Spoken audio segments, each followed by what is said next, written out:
Dalam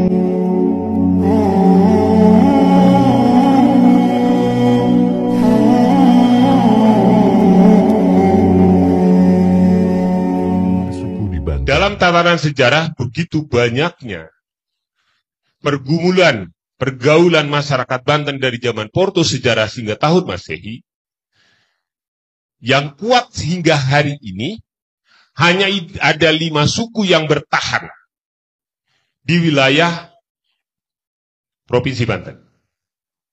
Maka itulah yang disebut suku Banten. Yang pertama, suku Sunda Banten. Sok bedakeun. Urang Sunda di Banten jeung urang Sunda di Jawa Barat. Tina cacahanana, tina adatna jeung kebiasaanana. Beda. Bahasanya beda. Ya kan? Itulah suku Sunda Banten dengan bahasa Sunda Banten. Orang Sunda Banten itu ada di Lebak. Nah, tadi Pak Ismeta, orang Lebak, orang Malingping. Ya kan? Ada di Tangerang, di Tangerang Raya, di Serang, Cilegon, dan sebagainya. Suku Sunda Banten. Yang kedua adalah suku Jawa Banten. Beda dengan suku Jawa Tengah atau Jawa Timur. Suku Jawa Banten. Bahasana ada 2. Wenten kali bahasan di bangkit bebasan, lan bangkit pasaran.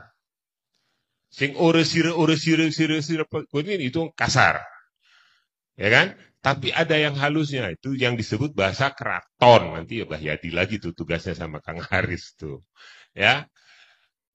Yang ketiga, ada bahasa Tiong, ada suku Tionghoa. Tionghoa Banten. Kita sebutnya Tionghoa Banten. Kenapa?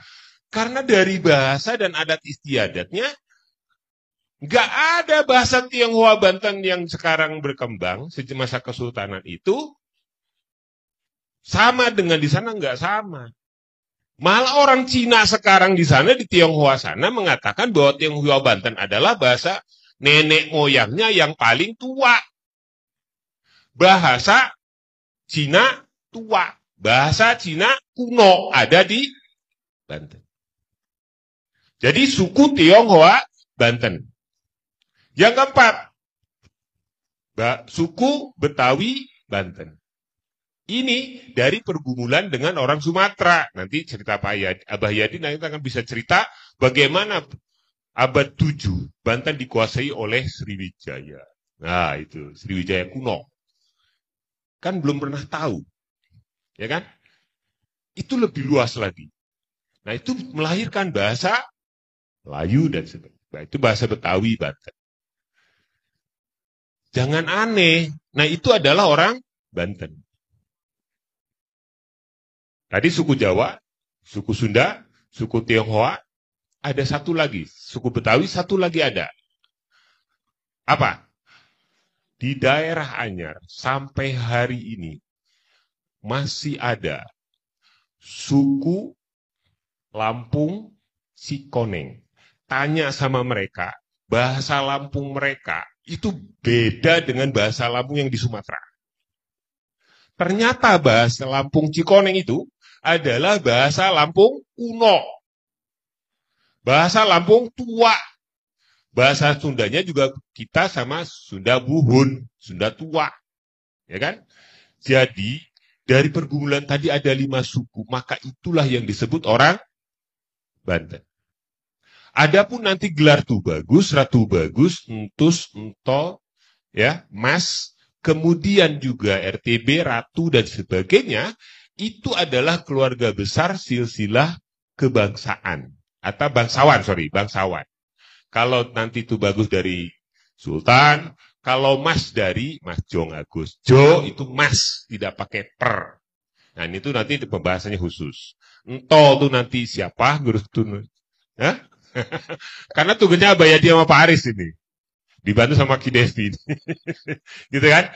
Jadi kita pahami dulu siapa kita.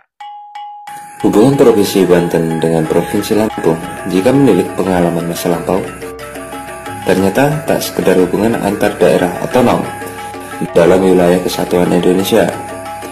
Hubungan Banten dengan Lampung dibentuk oleh perjalanan sejarah saudara kandung yang saling melengkapi dan mendukung.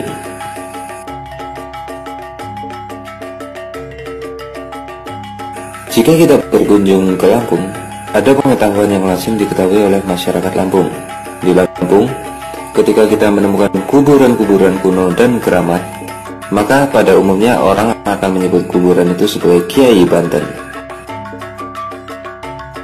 Bahkan di Kedaton, sebuah bukit memiliki sebutan Gunung Banten karena di lereng bukit tersebut terdapat sebuah kuburan yang diyakini seorang kiai asal Banten.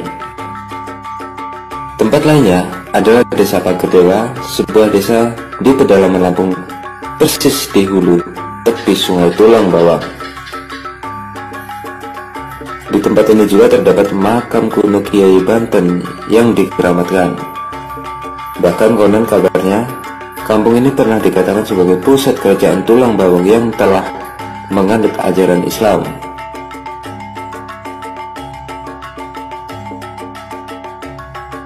Nama Tulang Bawang selalu dikaitkan dengan kerajaan kuno di Lampung yang pernah ada di abad ke-5, ke-6, dan ke-7.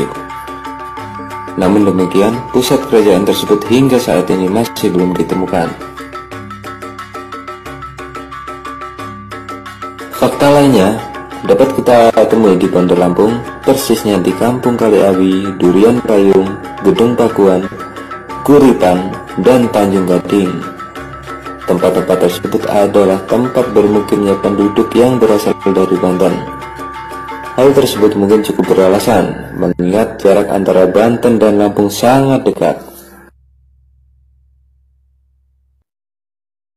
Eratnya hubungan masyarakat Banten dengan Lampung pernah diuji dalam masa Kesultanan Banten Sultan Agung Tirtayasa. Persisnya ketika Sultan Agung Tirtayasa terlibat perang saudara dengan anak kandungnya, Sultan Haji yang didukung oleh Belanda. Meski Sultan Agung Tirtayasa kalah dan harus menyerahkan Lampung sebagai imbalan untuk VOC yang telah membantu Sultan Haji, namun hubungan penduduk Banten dan Lampung tetap istimewa. Menyebut Banten bagi orang Lampung adalah tempat yang baik untuk menuntut ilmu, mengabdi, bahkan persiapan untuk memerintah Lampung. Hubungan Banten dengan Lampung ini ditandai dengan piagam tembaga yang ditemukan di rumah kediaman kerabat Raden Intan di Kampung Kuripan yang membuktikan permulaan masuknya pengaruh Banten di Lampung. Menilik isinya lebih kurang merupakan perjanjian persahabatan, apalagi bila diingat piagam ini dibuat pada masa pemerintahan.